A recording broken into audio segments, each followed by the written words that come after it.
আসসালামু আলাইকুম রহমতুল্লাহ। সুপ্রিয় শিক্ষার্থীবৃন্দ, আশা করি তোমরা সবাই ভালো আছো।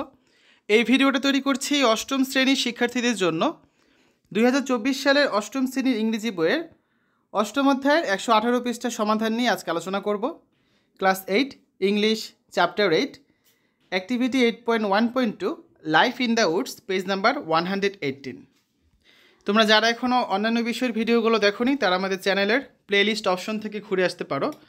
সেখানে তোমরা অষ্টম শ্রেণীর বাংলা, ইংরেজি, গণিত, বিজ্ঞান, ডিজিটাল প্রযুক্তি, স্বাস্থ্য সুরক্ষা, জীবন ও জীবিকা, ইসলাম শিক্ষা, শিল্প ও সংস্কৃতি এবং ইতিহাস ও সামাজিক বিজ্ঞান প্রত্যেকটা বিষয়ের উপর আলাদা আলাদা করে প্লেলিস্ট পেয়ে যাচ্ছ।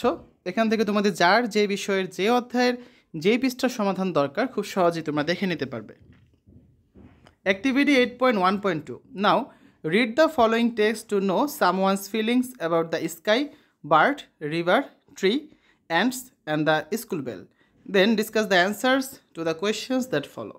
এখন আকাশ, পাখি, নদী, গাছ, পিঁপড়া এবং স্কুলের ঘন্টা সম্পর্কে কারো অনুভূতি জানার জন্য নিচের টেক্সটটি পড়ো, তারপর নিচের প্রশ্নগুলোর উত্তর নিয়ে আলোচনা করো। তো প্রথম কাজ আমাদের হচ্ছে টেক্সটটা পড়তে হবে। অন এ রেইনি ডে, কোনো এক বৃষ্টির দিনে।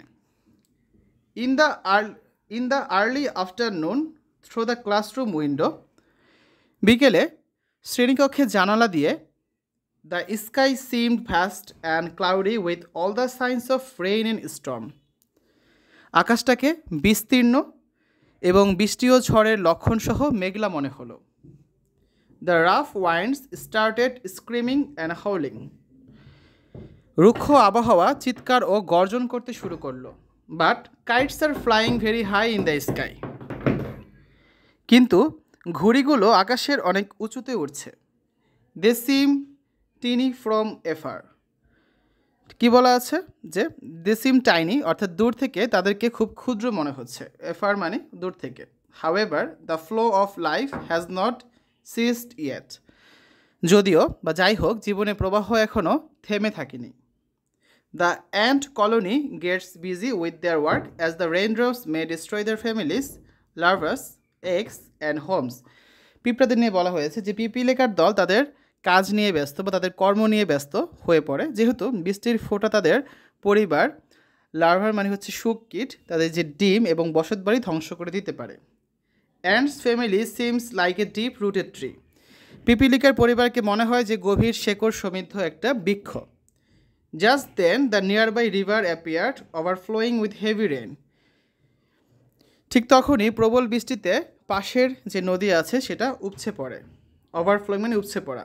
ইট was rushing down the nearby streets, carrying leaves and branches with it. এটা লতাপাতা এবং গাছের যে শাখা প্রশাখা আছে এগুলো সঙ্গে নিয়ে পাশের রাস্তা দিয়ে দ্রুত বেগে ছুটে চলছিল। রাশিং ডাউন মানে দ্রুত বেগে ছুটে চলা। অল অফ এ সাডেন, হঠাৎ, the school ban announces an early school break, হঠাৎ বিদ্যালয়ের ঘণ্টা সময়ের পূর্বেই বিদ্যালয়ের ছুটি ঘোষণা করলো। I took my bag and rushed home, আমি আমার ব্যাগ নিয়ে দ্রুত বেগে বাড়ির দিকে রওনা দিলাম বা ধাবিত হলাম। ঠিক আছে, তিনটা কোয়েশ্চেন আছে। কোয়েশ্চেনগুলো কী কী ছিল? Number 1, have you ever experienced a situation like this? Number 2, is there any similarity between the given situation and your experience of such a day? And number 3, which words or phrases can you compare the day with? এই যে তিনটা question আছে, এখন হচ্ছে আমরা এগুলো answer দেখবো একটা করে। ঠিক আছে, দেখো আমাদের ফার্স্ট কোয়েশ্চেন যেটা ছিল এটা হচ্ছে আমাদের অ্যাক্টিভিটি 8.1.2। আমাদের ফার্স্ট কোয়েশ্চেন ছিল যে have you ever experienced a situation like this? তুমি কি কখনো এ ধরনের কোনো অবস্থা মোকাবেলা করেছো? এটার অ্যান্সারে কী লেখা যেতে পারে? Yes, I have experienced a situation like this long time এগো। হ্যাঁ, আমি অনেক দিন আগেই এরকম একটা পরিস্থিতির বা এরকম একটা অভিজ্ঞতা অর্জন করেছিলাম। I went to graze our cattle in the field. আমি মাঠে আমাদের গৃহপালিত পশু চড়াতে গিয়েছিলাম। ক্যাটেল মানে হচ্ছে গৃহপালিত পশু, মানে এখানে হচ্ছে তোমাদের গৃহপালিত পশুগুলো বোঝানো হচ্ছে। গ্রেজ মানে হচ্ছে পশু চড়ানো আর কি। Suddenly the sky became gloomy and dark with heavy black clouds. Suddenly মানে হঠাৎ আকাশ হচ্ছে ভারী কালো মেঘে অস্পষ্ট এবং অন্ধকার হয়ে গেল। গ্লুমি মানে হচ্ছে অস্পষ্ট, ডার্ক মানে হচ্ছে অন্ধকার। নর্থওয়েস্টার বিগান টু ব্লো মানে কালবৈশাখী ঝড় শুরু হলো। Thunder storm started screaming and roaring, বজ্রপাত চিৎকার ও গর্জন করতে শুরু করলো। The birds were flying in the sky seeking shelter. পাখিগুলো আশ্রয়ের খোঁজে আকাশে উড়ছিল। শেল্টার মানে কি? আশ্রয়। সিকিং মানে খোঁজা। Light was flashing frequently in the sky. কী বলা আছে? যে আকাশে ঘন ঘন বিদ্যুৎ চমকাচ্ছিল। দেন তারপর it began to rain cats and dogs. মুষলধারে বৃষ্টি শুরু হলো। ক্যাটস অ্যান্ড ডগস মানে হচ্ছে মুষলধারে বৃষ্টি। এটা একটা ফ্রেজ, ঠিক আছে? My cattle rush to home. আমার গৃহপালিত পশুগুলো দৌড়ে বাড়ি চলে গেল। I to shelter under big tree. আমি একটি বড় গাছের নিচে বা বড় বৃক্ষের নিচে আশ্রয় নিলাম। But I could not save myself. কিন্তু আমি আমার নিজেকে বাঁচাতে পারলাম না। The rain water overflowed everything and I got drenched.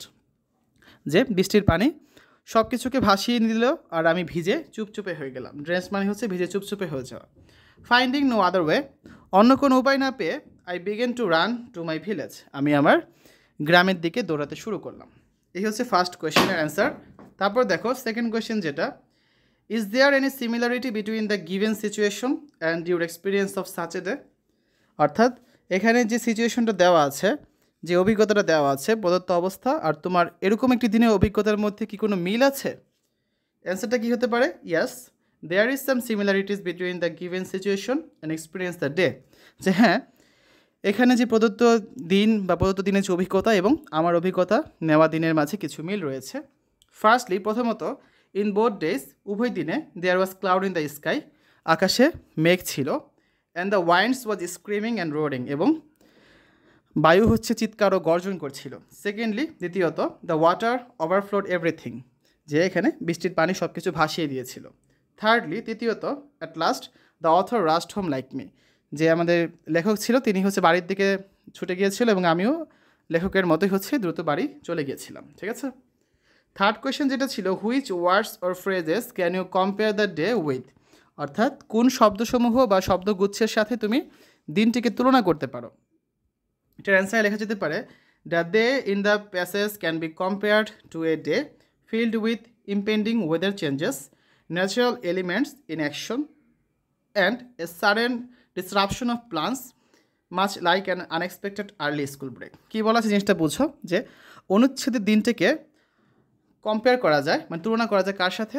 যে ইম্পেন্ডিং ওয়েদার চেঞ্জ, অর্থাৎ এটা হচ্ছে তোমার আবহাওয়ার পরিবর্তন, ন্যাচারাল এলিমেন্টস ইন অ্যাকশন, অর্থাৎ প্রাকৃতিক যে উপাদানগুলো থাকে, যেমন হচ্ছে তোমার সাডেন ডিসরাপশন অফ প্লান্স, পরিকল্পনার আকস্মিক ব্যাঘাত ঘটায়, much like an unexpected early school break, যেমন বিদ্যালয়ে আকস্মিক ছুটির মতো। ঠিক আছে? এরকম একটা দিনের সাথে এটাকে তুলনা করা যেতে পারে।